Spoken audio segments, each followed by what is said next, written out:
Thank you very much. Ms. Scanlon, you're recognized. Thank you, Madam Chair.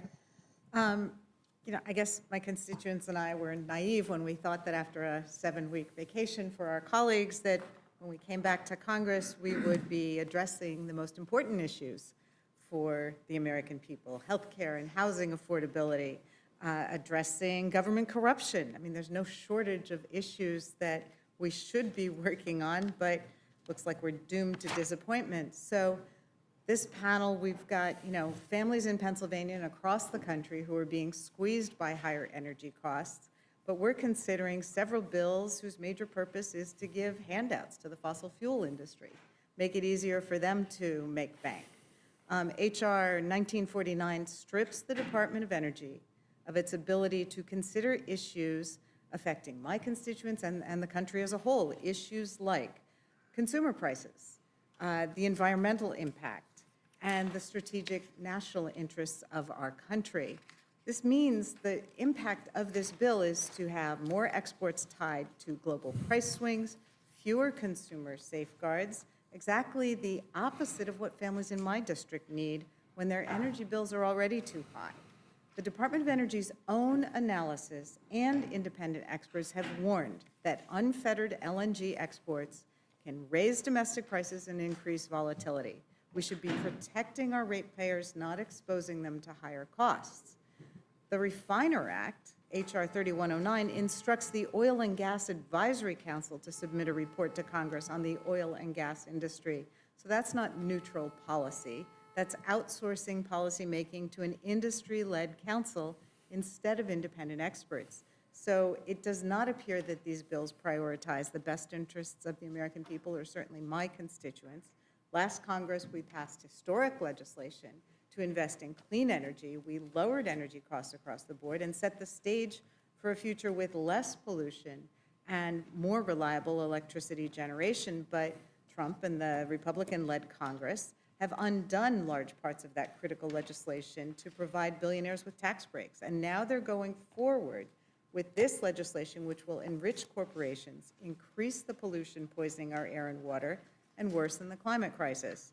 So I'm obviously not a big fan of this legislation, but Ranking Member Pallone, can you talk a little bit about the concerns about the environment and the costs for consumers, and why exporting more LNG is likely to raise profits for the fossil fuel industry, but also to raise prices for Americans? Absolutely, and I appreciate your question. Look, the only country that's benefiting from this is China, right?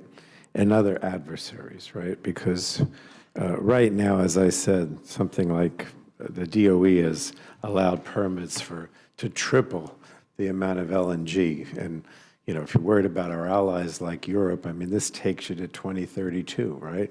The Europeans are not worried that they're not getting enough LNG under the current permits that have been approved. The problem is that for countries that are not, for which we don't have a free trade agreement, right, they need to go through this permit process, which looks at the price, the impact of the price on Americans, the impact on the environment and climate, and also on our strategic interests. So if you eliminate that permit process, which is essentially what this bill does, then they never look to see whether increased exports to China, for example, could be other adversaries, are beneficial or could possibly harm us, right?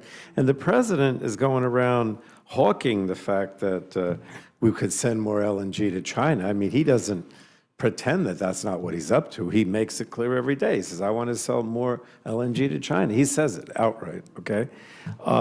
So what you're saying is absolutely true. In other words, when you send all the LNG abroad, all the documentation proves that the price here goes up because it becomes a shortage here, right? But it's not just the price. The price is bad enough, but it's also the strategic national interest. It's the impact on climate. It's the impact on the environment. Who is benefiting from this? Right. Just our adversaries, right? And China is the best example because the more we send to them, the more they're going to, use it, and in my opinion, for purposes that are not helpful to us. That's what this is all about. And the ultimate irony of it is that I hear my colleagues on the committee, not you sometimes, but some of the others even more, talk about China, China, China. Oh, we got to stick up to China.